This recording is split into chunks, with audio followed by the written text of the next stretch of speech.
Hello friends, welcome to Kalyani சுலகம். இன்றைக்கி இந்த வீடியோவில் ரொம்ப முக்கியமான ஒரு தூள் அரைச்சி காமிக்க போகிறேங்க. குழம்பு மிளகாய் தூள் அரைச்சி காமிக்க போகிறேன். வீடியோவை ஸ்கிப் பண்ணாமல் ஃபுல்லாக பாருங்கள். அப்போ தான் நான் எந்தெந்த பொருட்கள் எந்தெந்த அளவுகளில் சேர்க்குறேன் அப்படிங்கிறது உங்களுக்கு தெரிய வரும். இப்போ வாங்க குழம்பு மிளகாய் தூள் அரைக்க ஸ்டார்ட் பண்ணலாம்.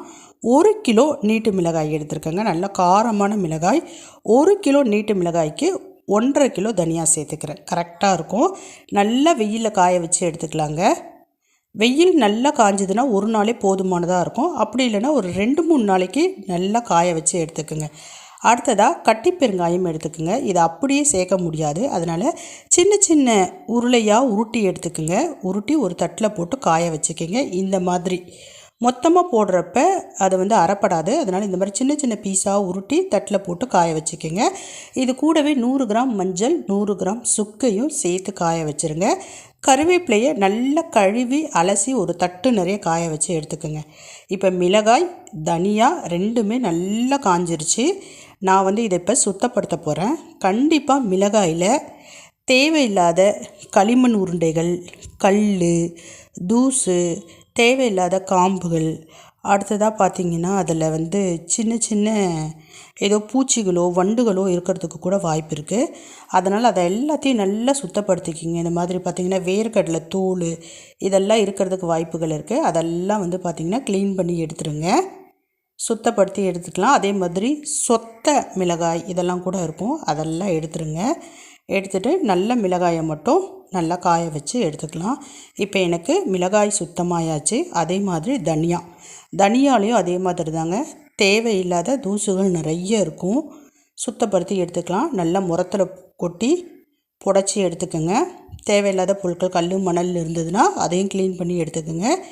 இப்போ எனக்கு தனியாவும் சுத்தமாகிடுச்சு.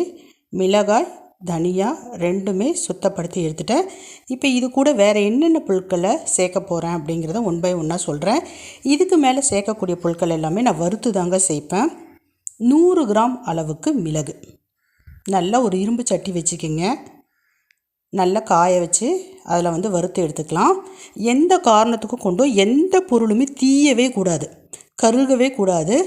அதனுடைய சூட்டில் லைட்டாக வறுத்து எடுத்தால் போதும். ஃபஸ்ட்டு 100 கிராம் மிளகு, அடுத்ததாக 100 கிராம் சீரகம், அடுத்ததாக 100 கிராம் சோம்பு. எல்லாமே மற்ற மிளகாய் தனியாவை தவிர மற்ற எல்லா பொருட்களுமே 100 கிராம் 100 கிராம் 100 கிராம் அளவு தாங்க சேர்த்துருக்கேன். இந்த அளவில் தான் நான் சேர்த்து அரைப்பேன். மிளகாய்த்தூள் ரொம்ப வாசனையாக ரொம்ப டேஸ்ட்டாக இருக்கும். எந்த பூச்சி புழு வண்டு தொல்லையும் இருக்கவே இருக்காது. அதனால் இதே அளவில் நீங்களே சேர்த்துக்குங்க. அடுத்ததாக வெந்தயம் 100 கிராம் சேர்த்துக்கிறேன். வெந்தயத்தையும் நல்லா வறுத்துக்கலாம், தீஞ்சிடக்கூடாதுங்க. அடுத்ததாக கடுகு சேர்த்துக்கலாம். கடுகு பார்த்திங்கன்னா நல்லா பொரிய ஆரம்பிக்கும். படன்னு கவனமாக வறுத்துக்குங்க, இல்லைன்னா தீஞ்சு போயிடும். கடுகு நல்லா பொரிஞ்சிருச்சு பாருங்கள். இதை எல்லாத்தையும் ஒரு தட்டில் கொட்டி ஃபேன் காற்று கடியில் வச்சு ஆற விட்டுக்குங்க. அடுத்ததாக 100 கிராம் கடலைப்பருப்பு சேர்த்துக்கிறேன். கடலைப்பருப்பையும் அதே மாதிரி வறுத்து எடுத்துக்கலாம். 100 கிராம் துவரம்பருப்பு சேர்த்துக்கிறேன். அதையும் நல்லா சிவக்க வறுத்து எடுத்துக்கிறேன். அடுத்ததாக பச்சரிசி 100 கிராம் சேர்த்துக்கிறேன். இதையும் நல்லா வறுத்துக்கலாம். நல்லா பொரிஞ்சு வரணுங்க. அரிசி நல்லா பொரிஞ்சிருச்சு பாருங்கள், பச்சரிசி. இப்போ கடலைப்பருப்பு, துவரம்பருப்பு, அரிசி 3த்தையும் நல்லா வறுத்து ஒரு தட்டுக்கு மாற்றிட்டேன். அடுத்ததான் நம்ம சுக்கு மஞ்சள்லாம் காய வச்சோம் இல்லைங்களா, அதை லைட்டாக போட்டு வறுத்துக்கலாம். சுக்கு வறுத்து எடுத்தாச்சு. மஞ்சளையும் லைட்டாக இப்போ நான் ஆஃப் பண்ணிவிட்டு மஞ்சளை சேர்த்துக்கிறேன். அந்த சூடே போதுமானதாக இருக்கும். இப்போ மறுபடியும் ஸ்டவ் ஆன் பண்ணி நம்ம சின்ன சின்ன துண்டுகளாக உருட்டி வச்சுருக்கோம் இல்லைங்களா பெருங்காயம், அதை போட்டு நல்லா வறுத்து எடுத்துக்கிறேன். நல்லா பொரியணும், இந்த மாதிரி பொரியணும். நல்லா பொரிஞ்சிருச்சு. நான் ஒரு தட்டுக்கு மாற்றிடுறேன். இப்போ கருவேப்பிலையும் சேர்த்து வறுத்துக்கலாம். ஆஃப் பண்ணிடலாம். இப்போ எல்லாமே வறுத்து எடுத்தாச்சுங்க. எல்லாமே 100 கிராம் அளவுகள் தான் வந்து பார்த்திங்கன்னா நான் எடுத்துருக்கிறேன். இப்போ எல்லாத்தையும் நம்ம ஒன்றா மிக்ஸ் பண்ண போகிறோம். எல்லாத்தையும் ஆற வச்சுக்கலாம். நீங்கள் எந்த பாத்திரத்தில் மிஷினில் கொடுத்து அரைக்க போகிறீங்களோ அந்த பாத்திரத்தை எடுத்துக்கோங்க. முதல்ல நான் தனியா சேர்த்துக்கிறேன். அடுத்ததாக பெருங்காயம் சேர்த்துக்கிறேன்.